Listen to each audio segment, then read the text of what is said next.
at an organization level or at the CISO level, you would never understand what are your most top risks for your organization and which one should you prioritize. The challenges, also how we are addressing the challenges which the client face.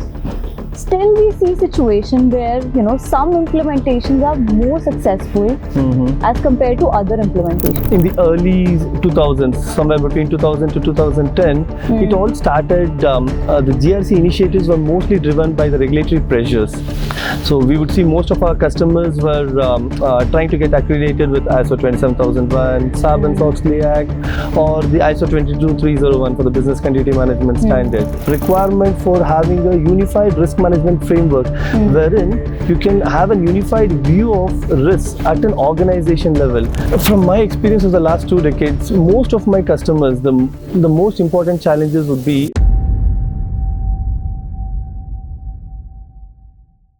Hi everyone, my name is Himani Yadav and I welcome you all to this new episode of GRC Unveiled. Our today's guest is Ravi Karthik. Ravi has been working in the GRC space for last 18 years. He has led in many areas such as audit management, compliance, risk, third party and many more. Currently, he is the solutions principal in Archer IRM and leading the sales in Southeast Asia region and India region. So hi Ravi, welcome to the show. Thank you, Imani. Thanks for inviting me for this show. Pleasure is all mine. So Ravi, I want to start a conversation by asking you, what exactly is the role of a solutions principal? Okay. A solutions principal would be responsible for quite a few things. Probably let me list down about 5 to 6 main areas that he or she would be responsible for. So it will primarily start with understanding customers' needs, their current challenges, and what are the desired outcomes. So to put in a nutshell, probably the current state of their process wherever they are and the future state where they want to be. So once we gain this understanding from the customer, we then move ahead and provide them with a strategic direction on what are the best products or solutions that would fit their needs, which would resolve their current challenge or the problem statement they have. So once we are with the solution, what we next do is we also align them with the industry best practices and demonstrate them with the success stories where similar customers or the customers with the same similar domains have utilized such solutions and the benefits they have seen. So once we come to this point, the next most important thing is suggesting them with a good implementation approach that suits their budget and timeline. Next, we would then go ahead with creating a very high level estimate, a budgetary estimate on how much would it cost to implement such a solution for them. Once mutually we agree on the proposed solution and the costing, we would then define the success factors and then move ahead to complete the contractual agreement by completing the paperwork and then moving on to handing it over to the delivery team to successfully implement this particular solution. Okay. So apart from these responsibilities, we would also be responsible to keep in constant touch with our customers. The reason would be there are many a times wherein the priorities of our customers change over a period of time. Their requirements change. So we again assess and analyze their requirements to see how we can help them to address those new requirements or their change in priorities. So Ravi, as you're explaining, I really want to delve into the question that how has the GRC space evolved over the years? It's a very interesting question. So way back in the early 2000s, somewhere between 2000 to 2010, it all started, the GRC initiatives were mostly driven by the regulatory pressures. So we would see most of our customers were trying to get accredited with ISO 27001, Sarbanes-Oxley Act, or the ISO 22301 for the business continuity management standard. However, they were all there as manual or they were all in silos. They were never talking to each other. The GRC systems were not as robust as of today. They were not matured. So yeah, we did see a lot of our customers showing interest, but the drive was mostly driven by regulatory pressures. That's what was in the early decade. But then we moved on to the next decade. There was a paradigm shift. The shift was wherein the customers realize the importance of GRC, to have a robust GRC system in place. As and when the number of attacks also grew, people realized the importance to have a complete overall unified GRC system presence. So then, what the major other difference I would see is, in the next decade, people realized it is not just sufficient to have your GRC processes in silos, like in Word documents or in Excel sheets. They realized requirement for having a unified risk management framework, wherein you can have a unified view of risks at an organization level, so that you can then prioritize which are the most important risks for your organization and which needs to be mitigated. So this experience of learnings and the success stories have helped us change or improve our customers' current security posture in a better way and in a more efficient way. Yeah. Okay, Ravi. Also, Ravi, I think client, when they want to go into the GRC space, I think you guys are the first one they reach out to, right? So what are the challenges do they face when they're trying to implement GRC? Again, that's an interesting question. From my experience of the last 2 decades, most of my customers, the most important challenges would be they come up with this one common thing, telling that they have multiple GRC tools and systems in place, but unfortunately none of them talk to each other. As a simple example, they would have tools for third-party risk management, they would have a separate tool for vulnerability assessment, they would have a separate tool for threat management, but all are then in place, but none of them talk to each other. So at an organization level or at the CISO level, you would never understand what are your most top risks for your organization and which one should you prioritize to take to action on them and mitigate those risks.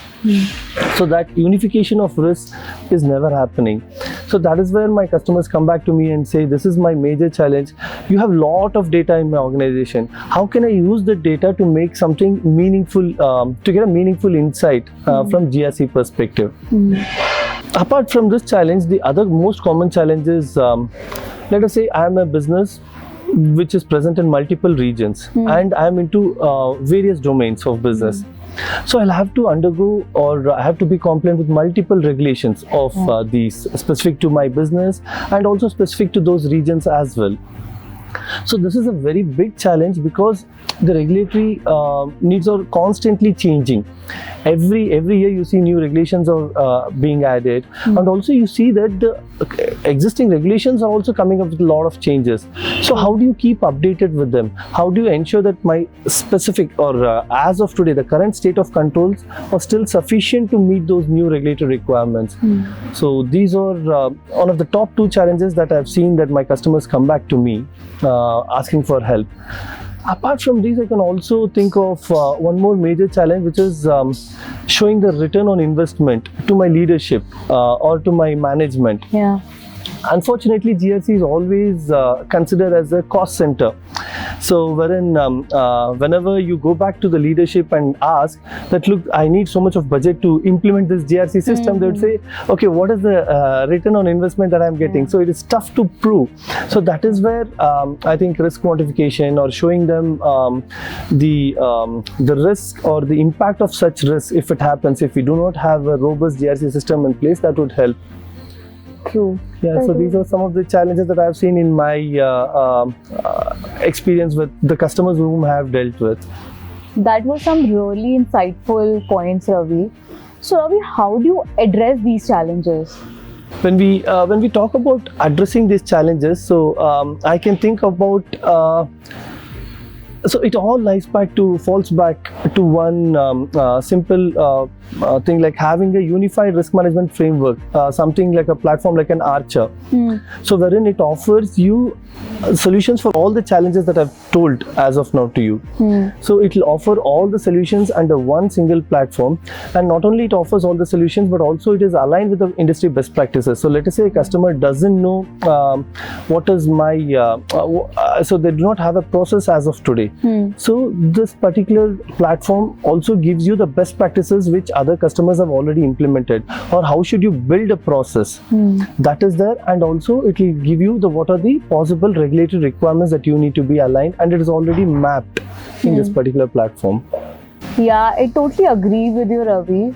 So as we talked about, the challenges, also how we are addressing the challenges which the client face, still we see situation where, some implementations are more successful as compared to other implementations. What are the reason behind that? Yeah, there can be various factors behind it. As you rightly mentioned, so some customers have also implemented their GRC systems. You will have everything. You name GRC process, they would have everything. But unfortunately, they wouldn't be operating effectively. They would just have some random reports just to show to the management that, yeah, have some risk, have some controls in place. But however, we can't call them as a successful GRC implementation. So let us start with looking at what a successful GRC implementation needs. So it will all start primarily with having a clear view of your business objectives. And having a clear view of business objectives aligned with your GRC initiatives. So that is the primary aspect for any successful GRC implementation. So once you have your GRC initiatives aligned with your business objectives, that is when you can have the next major important requirement, which is your leadership or the management commitment to implement these GRC initiatives. Otherwise, we will never be able to convince our leadership that this entire GRC implementation is required. So apart from these two main aspects of the successful GRC implementation, the others that differentiate from a failure or a successful GRC implementation would be having a dedicated GRC system with a skilled cybersecurity professionals in the team. And also not only that, you have an organization-wide security policy and a GRC framework, and along which is just supported with a training and awareness program.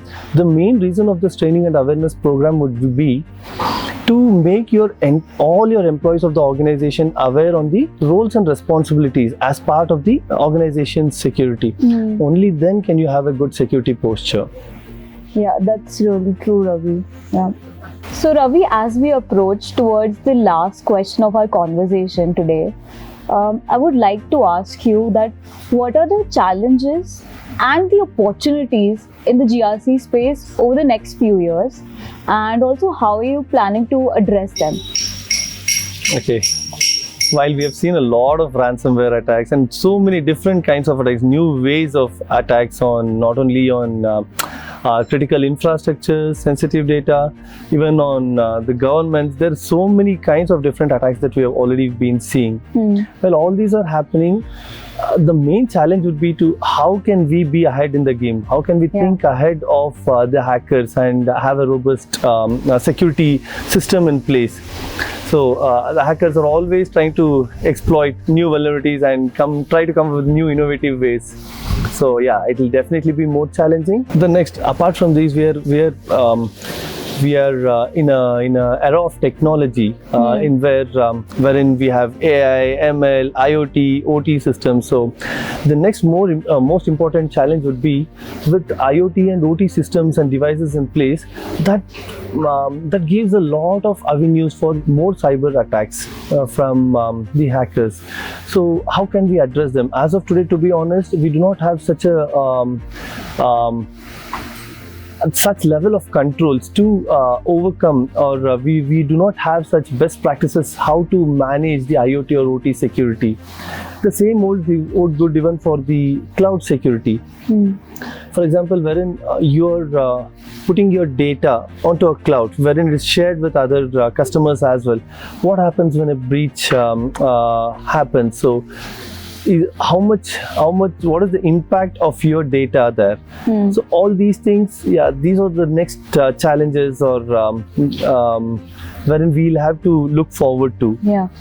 So apart from these, the traditional challenges will always remain, like having the lack of cyber security skilled professionals in our market, and the always or ever changing regulatory demands and needs. So these are some of the most common challenges that we might see in the next era, or in the current. And what are the opportunities, Ravi? Interesting. So the opportunities, yeah, there are a lot of opportunities. For example, we can utilize the same technology to address these challenges as well. For example, using predictive analysis or AI to proactively identify the risks and the compliance issues that we could not probably identify using manually, and then address them effectively using the same. So those are some of the opportunities that I would see. Apart from that, yeah, as always, having an integrated risk management would always help, wherein you are always ready with what are the top risks for your organization, and apart from that, you also are ready with an incident management, with a robust incident management system in place. So you know when a crisis happens or if there is a breach, what are the steps that you need to take? What are the actions that you need to take? Very well said, Ravi. So thank you so much, Ravi, for talking to us today. And it was really wonderful talking to you. And the conversation we had was really insightful. So thank you so much. Thanks a lot, Imani. Pleasure. And the questions were really good. And you chose a topic which is very close to my heart. Thank you.